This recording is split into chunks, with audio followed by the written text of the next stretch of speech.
Hello, my name is Salman और आज हम पढ़ने जा रहे हैं introduction to networking. Networking IT की एक बहुत ही वाइड फील्ड है जिसके अंदर बहुत सारी जॉब्स अवेलेबल हैं। अगर आप as a IT engineer, as a system engineer और as a IT support engineer join करना चाहते हैं मार्केट को, तो आपको कुछ बेसिक्स सीखना पड़ेंगे। कुछ बेसिक नॉलेज आपके पास होगा तो तब आप एक ट्रैक पे आएंगे और आप चॉइस कर सकेंगे कि आप कौन से पाथ को फॉलो करके और कौन सी डेजिग्नेशन मार्केट में अचीव करना चाहते हैं। तो इंट्रोडक्शन टू नेटवर्किंग सबसे बेसिक है नेटवर्किंग फील्ड में और आईटी फील्ड में आने के लिए। तो चलिए अपनी स्लाइड्स पे आते हैं। सबसे पहले हमारे पास इंट्रोडक्शन में networking concepts, device to share. अब नेटवर्किंग क्यों ज़रूरी है, नेटवर्किंग करती क्या है? नेटवर्किंग का टास्क जो है वो कुछ फिनोमिना परफॉर्म करता है। उसमें सबसे पहला टास्क जो है नेटवर्किंग से आप शेयरिंग कर सकते हैं। ओके, आप शेयर कर सकते हैं कौन सी चीज़ें? रिसोर्सेस। और क्या कर सकते हैं? ट्रांसफ़र डाटा और अनेबल कर सकते हैं कम्युनिकेशन को। लेट अस सपोज आपके पास शेयरिंग की मिसाल दें तो आपके पास एक मोबाइल है फ़ोन और एक दूसरा मोबाइल फ़ोन भी आपके पास इधर है और आपके एक मोबाइल फ़ोन में ये वाले M1 में कुछ डाटा है जो आके M2 में ट्रांसफ़र करना चाहते हैं। तो यहाँ पे एक फ़ाइल पड़ी है जिसको आप इधर ट्रांसफ़र करना चाह रहे हैं इस वाले मोबाइल में। तो इन दोनों को पहले क्या करना पड़ेगा? कनेक्ट। इस कनेक्शन को बोलते हैं क्रिएट करना किस चीज़ का? नेटवर्क का। और इस सारे प्रोसेसेस को नेटवर्किंग बोला जाता है। अब सबसे पहले क्या करें? शेयरिंग। शेयरिंग करने के लिए इनको कनेक्ट करना पड़ेगा, ठीक है। कनेक्शन करने के बाद आप क्या कर सकते हैं? शेयरिंग कर सकते हैं, ट्रांसफ़र डाटा, डाटा को ट्रांसफ़र कर सकते हैं। अब शेयरिंग रिसोर्स, रिसोर्स क्या है? लेट अस सपोज कि आपके पास यहाँ पे एक प्रिंटर है, ठीक है जी। ये रहा आपके पास एक प्रिंटर। आपके पास एक प्रिंटर है और आपके पास दो मोबाइल हैं। तो आप एक प्रिंटर से दो मोबाइल कनेक्ट कर सकते हैं। किस काम के लिए? प्रिंट देने के लिए, ठीक है जी। तो ये सारा प्रोसेस एक डिवाइस को मल्टीपल डिवाइसेस के साथ कनेक्ट करके उसको यूज़ कर लेना क्या होता है? Resource sharing. Let us suppose आपके पास 3 कंप्यूटर हैं और 3 कंप्यूटर्स को अलग अलग प्रिंटर देने की बजाय हम एक ही प्रिंटर रखेंगे और उनको शेयर कर देंगे 3 डिफरेंट जो आपके पास कंप्यूटर्स हैं उनके साथ। तो एक रिसोर्स मल्टीपल टाइम शेयर हो गया। तो ये क्या है? Resource sharing. रिसोर्स इसमें क्या है? प्रिंटर। और शेयर कितने लोगों के साथ हो गया? 3 लोगों के साथ। और कम्युनिकेशन करना, यानी अगर यहाँ पे कोई आपके पास एप्लीकेशन है इस मोबाइल के अंदर और आप इसको इस मोबाइल के अंदर एक और एप्लीकेशन है और आप इसको इंटरनेट के ज़रिए कनेक्ट कर सकते हैं। तो इंटरनेट के कनेक्शन भी क्या है? एक नेटवर्किंग का ही फिनोमेना है। नेक्स्ट देखते हैं। अब ये यूज़ कहाँ पे होता है? अब इसका यूज़ कैसे कैसे है? यूज़ इसका क्या है? इसका यूज़ पर्सनली भी है, यानी पर्सनल भी हम यूज़ करते हैं, यानी होम्स में, घरों में आपके पास बहुत सारा यूटिलाइजेशन है। ब्लूटूथ के ज़रिए आप फाइल्स ट्रांसफर करते हैं, आप अपना लॉक जो डोर लॉक्स करते हैं और बहुत सारे दूसरे फिनोमेना है। और प्रोफेशनली भी है। प्रोफेशनली कहाँ पे? ऑफिस में, बिजनेस में, बैंक्स में, एजुकेशन में, तो इसका वहाँ पे भी यूज़ है। किस काम के लिए हम इंटरेक्शन करते हैं? ये 3 मेन पर्पसेस हैं: share resources, transfer data, enable communication, ठीक है जी। ये आपके पास एक स्मॉल एग्जांपल थी किसकी? नेटवर्किंग की।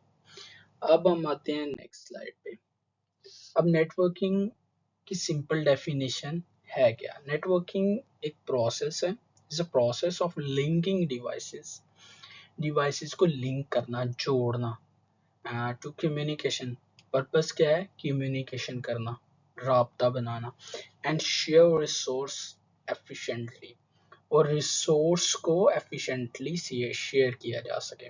एफिशिएंटली रिसोर्स को शेयर करने का मतलब क्या है कि आपके पास कोई एक डिवाइस स्कैनर है और आपके पास मल्टीपल कंप्यूटर हैं, तो बजाय कि आप इंडिविजुअली अलग अलग सबके लिए क्या खरीदें स्कैनर, आप क्या कर सकते हैं, स्कैनर को शेयर कर सकते हैं और उसको यूटिलाइज कर सकते हैं डिफरेंट डिफरेंट पर्पसेस के लिए। ठीक है, तो ये हमारे पास इसकी बेस्ट एग्जांपल्स हैं। उसके बाद इसके बेनिफिट्स क्या है? बेनिफिट्स, सबसे पहला बेनिफिट जो मेन बेनिफिट्स है वो क्या है?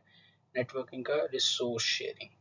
आप क्या कर सकते हैं, एक असेस कर सकते हैं शेयर्ड प्रिंटर को, ठीक है, स्टोरेज शेयर कर सकते हैं, और क्या कर सकते हैं, इंटरनेट कनेक्शन। अगर हमारे पास शेयरिंग का ऑप्शन ना हो तो हर एक डिवाइस के लिए आपको क्या लगाना पड़ेगा, इंटरनेट का कनेक्शन अलग से। लेकिन नेटवर्किंग की वजह से एक ही कनेक्शन पूरे घर में 10 से 12, 15, 20 डिवाइसेस यूज कर रही होती हैं। उसके बाद कम्युनिकेशन करना। कम्युनिकेशन क्या काम करती है? लेट अस सपोज हम मैसेजिंग करते हैं, ये भी नेटवर्किंग की वजह से पॉसिबल है। कॉलिंग हमारी, ये भी नेटवर्किंग की वजह से पॉसिबल है। कोलैबोरेशन अक्रॉस डिवाइसेस, अब हमारी बहुत सारी डिवाइसेस इंटरकनेक्टेड होती हैं। ठीक है जी, अब बहुत सारी डिवाइसेस इंटरकनेक्टेड का मतलब क्या है कि हमारा जो मोबाइल है उसमें जो व्हाट्सएप चल रहा है वही व्हाट्सएप आपके लैपटॉप में भी चल रहा है, तो ये क्या है, इंटरकनेक्टेड है एक दूसरे से। उसके बाद क्या है, डाटा एक्सचेंज। ठीक है, आप नेटवर्किंग की मदद से डाटा एक्सचेंज कर सकते हैं, डाटा एक डिवाइस से दूसरी डिवाइस में ट्रांसफर कर सकते हैं और दूसरी डिवाइस से पहली डिवाइस में ट्रांसफर कर सकते हैं। तो ये इसका यूज। नेक्स्ट स्लाइड्स पे हम देखेंगे कुछ एग्जांपल्स किस चीज़ की, नेटवर्किंग की। पर्सनल शेयरिंग किस तरह हो रही है और ऑफिस में शेयरिंग किस तरह। लेट अस सपोज आपके पास एक घर में प्रिंटर है और एक आपके पास क्या है, स्कैनर। तो आप इसको, आपके पास लैपटॉप है उसके साथ क्या कर रहे हैं, कनेक्ट कर रहे हैं, तो ये कनेक्शन भी क्या है, नेटवर्किंग की एक बेस्ट एग्जांपल है। उसके बाद प्रोफेशनली आप वर्क प्लेस पे आपके पास वायरलेस प्रिंटर्स होते हैं जो बड़े लेवल पे प्रिंटिंग के लिए यूज़ होते हैं, तो वहाँ पे भी नेटवर्किंग ही काम आती है। नेक्स्ट है इसकी इम्पोर्टेंस। वाई के नेटवर्किंग क्यों इम्पोर्टेंट है? क्योंकि इसका फर्स्ट ऑफ ऑल जो मेन यूज़ है वो कहाँ पे है, आपके बिजनेस में, बिजनेस एप्लीकेशंस में, उसके बाद आपकी एजुकेशंस में, उसके बाद आपकी एवरीडे लाइफ में। ठीक है, अब एम्प्लॉय क्या करते हैं, रिमोट वर्क करते हैं, ठीक है, वो भी नेटवर्किंग की तरह वजह से पॉसिबल है। क्लाउड सर्विसेज, आपके पास आपका ओन रिसोर्स, आपके पास अपने ऑफिस में स्टोरेज की कैपेसिटी नहीं है, आप डाटा नहीं रख सकते, तो आप स्टोरेज यूज़ कर सकते हैं, वो भी नेटवर्किंग की वजह से पॉसिबल है। और अगर आप बात करें एजुकेशन में, तो एजुकेशन में आपके ऑनलाइन रिसोर्सेज हैं, जैसे ऑनलाइन क्लासेस होती हैं, आपकी रिसर्च सारी की सारी ऑनलाइन है, और उसके बाद वर्चुअल क्लासरूम्स। वर्चुअल क्लासरूम की एग्जांपल हम आगे देखेंगे। नेक्स्ट है हमारी डेली लाइफ में हमने क्या किया, एक इंटरनेट का कनेक्शन लिया और उसको मल्टीपल डिवाइसेस के साथ शेयर किया, और हम क्या कर रहे हैं, एक ही कनेक्शंस के थ्रू बहुत सारे कंप्यूटरिंग डिवाइसेस पे इंटरनेट यूज करें, ये भी नेटवर्किंग के थ्रू ही पॉसिबल है। नेक्स्ट हम देखते हैं एग्जांपल्स।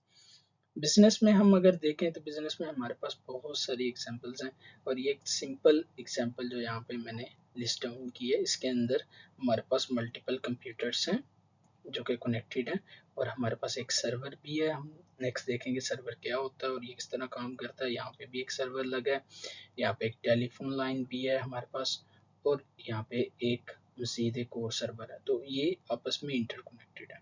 ये एक बेस्ट एग्जांपल है बिजनेस नेटवर्क की। अब हम बात करें वर्चुअल क्लासरूम्स, तो क्या है, यहाँ पे एक टीचर है जो क्लास दे रही है, जो पढ़ा रही है, और कुछ स्टूडेंट्स क्या हैं ऑफलाइन पढ़ रहे हैं यानी ऑन क्लासरूम पढ़ रहे हैं, और कुछ स्टूडेंट क्या कर रहे हैं ऑनलाइन क्लासेस ले रहे हैं। तो ये वर्चुअल क्लासरूम की बेस्ट एग्जांपल है जो कि पॉसिबल होती है नेटवर्किंग के थ्रू। उसके बाद जो नेक्स्ट एग्जांपल है होम नेटवर्क की, हमारे पास एक होम नेटवर्क में ऑटोमेशन की या IoT अभी बहुत ज़्यादा इन है कि हम इलेक्ट्रॉनिक डिवाइसेस को कंट्रोल करते हैं, रिमोट कंट्रोल। हमारे पास एक एप्लीकेशन रहती है और उस एप्लीकेशन से हम क्या कर सकते हैं, बहुत सारे काम कर सकते हैं। डोर क्लोज करना हो, डोर लॉक करना हो, आपके पास लाइट्स ऑन करनी है, लाइट्स ऑफ करनी है, आपका रूम टेम्परेचर, उसके बाद आपका रेफ्रिजरेटर, उसके अंदर सारे के सारे फंक्शंस आपको मिल जाते हैं। और ये आपके होम कनेक्शन डिवाइसेस की बेस्ट एग्जांपल है। Next slides. अब इतनी तरह के नेटवर्क्स होते हैं। नॉर्मली हम जो रियल टाइम में स्टडी करते हैं वो 3 तरह के नेटवर्क्स हैं, local area network, wide area network और metropolitan area network. Local area को लैन नेटवर्क भी बोलते हैं और वाइड एरिया नेटवर्क को वैन नेटवर्क भी बोलते हैं और मेट्रोपॉलिटन को मैन नेटवर्क भी बोलते हैं। अब लोकल एरिया नेटवर्क क्या होता है, ये एक स्मॉल स्केल पे नेटवर्क होता है। Small scale that connects devices in the limited area. यहाँ पे क्या है, एरिया की रिस्ट्रिक्शन है। एरिया क्या रहता है कि आप एक बिल्डिंग में एक लोकल एरिया नेटवर्क बना सकते हैं। एक बिल्डिंग जो वर्चुअली बहुत ज़्यादा दूर नहीं है यानी बिल्कुल साथ साथ है, उनके दरमियान आप लोकल एरिया नेटवर्क बना सकते हैं। लेकिन जब एरिया बढ़ेगा तो ये लोकल एरिया नेटवर्क काम नहीं करता। तो ये कि कहाँ कहाँ पे हो सकता है, यहाँ एक होम में हो सकता है, एक घर में जो नेटवर्क होता है आपका वाईफाई का, इसको लोकल एरिया नेटवर्क बोलते हैं, या एक ऑफिस में जो नेटवर्क होता है वो लोकल एरिया नेटवर्क होता है। उसके बाद बात आती है वैन यानी वाइड एरिया नेटवर्क की। ये कवर करता है किसको, लार्ज जियोग्राफिकल एरिया। अब लार्ज जियोग्राफिकल एरिया का मतलब क्या है कि आपकी डिफरेंट डिफरेंट लोकेशंस पे ब्रांचेस हैं, आप उनको कनेक्ट कर रहे हैं। तो ये कनेक्ट किस तरह होती हैं, कनेक्टिंग लेंस। आपके पास क्या होंगी, मल्टीपल लेंस जिनको आप यूटिलाइज करके क्या कर रहे हैं, कनेक्ट कर रहे हैं। उसके बाद इसके अंदर बेस्ट एग्जांपल कौन कौन सी आ जाती है, आपके पास क्या है, सिटीज़ की। आप मल्टीपल सिटीज़ को आपस में क्या कनेक्ट कर रहे हैं, कनेक्टिंग कर रहे हैं। और उसके बाद आप क्या करें, मल्टीपल कंट्रीज को, ये भी वैन के थ्रू है। अब मैन क्या है, main metropolitan area network, a network that spin. अब ये क्या करता है, सिटीज को, आपके पास सिटी है एक और उसके अंदर मल्टीपल मेट्रोपॉलिटन एरियाज हैं एंड बिजनेसेस, लोकल गवर्नमेंट। अब आपके पास एक कंपनी यहाँ पे, लेट अस सपोज एक कंपनी यहाँ पे है और एक कंपनी यहाँ पे। ये सिटी लेट अस सपोज कि दुबई में आपके पास एक ब्रांच है इसकी, और एक ब्रांच आपकी यहाँ पे है अबू धाबी में।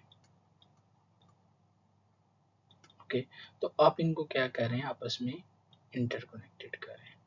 लेकिन ये जो ब्रांच है ये किसी और कंपनी की है, लेट अस सपोज ये फ्लाई दुबई की है, और ये वाली जो है वो किसी और एयरलाइन की है, लेट अस सपोज कि आप PIA लगा लें, PIA की है।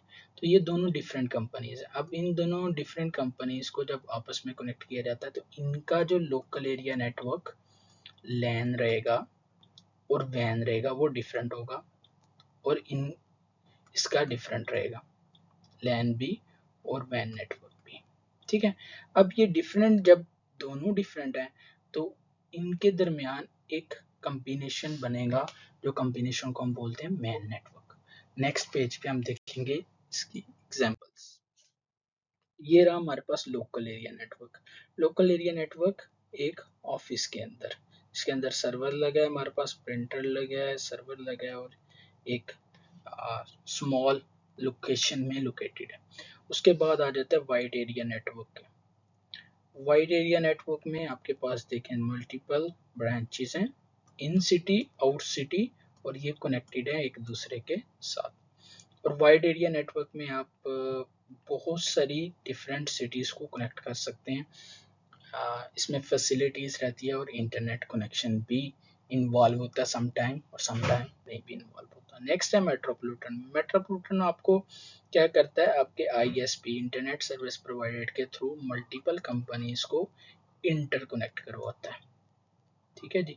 इस इंटरकनेक्शन से आपका जो नेटवर्क बनता है उसको मेट्रोपॉलिटन नेटवर्क बोलते हैं। Internet is the best example for metropolitan network as well as wide network, wide area network. अब इन सब के अंदर जो मेन थीम है वो है एरिया का। एरिया स्मॉल तो आपका local area, area geographically very large, आपके पास वाइड एरिया नेटवर्क। और अगर आपका geographically very large area and different companies different network, तो आपका क्या बनेगा, मेट्रोपॉलिटन नेटवर्क। नेक्स्ट आ जाते हैं की फीचर्स। अब जो लैन है, क्योंकि ये एक ऑफिस के अंदर है, ठीक है, तो एक ऑफिस के अंदर है तो ये बहुत हाई स्पीड होगा डाटा ट्रांसफर रेट, लेकिन इसके अंदर क्या है, लिमिटेड है। किस चीज़ का, सिंगल लोकेशन। इसमें लोकेशन एक ही आप कर सकते हैं, बहुत ज़्यादा लोकेशंस को आप कनेक्ट नहीं कर सकते हैं, लेकिन ये क्या रहता है, इजी टू मैनेज। नेक्स्ट है हमारे पास वैन, वाइड एरिया नेटवर्क। ये क्या करता है, लार्ज डिस्टेंस को कवर करता है, रीजनली भी और ग्लोबली भी। Less lines. अब ये क्या करता है, समटाइम्स आप यूज करते हैं इसको इंटरनेट के थ्रू, और समटाइम्स आप विदाउट इंटरनेट भी इसको कनेक्ट कर सकते हैं। ठीक है जी। उसके बाद सपोर्टिंग लार्ज डिस्टेंस, इसमें हम लार्ज डिस्टेंस कनेक्ट कर सकते हैं। Communication and large scale of data, और डाटा की भारी मकदार यानी बहुत सारा डाटा भी हम ट्रांसफर कर सकते हैं। अब बात आती है हमारे पास, जैसे जो पिछली स्लाइड थी उसके अंदर हमारे पास एक चीज जो मिसिंग है उसको देखते हैं, जस्ट अ सेकेंड।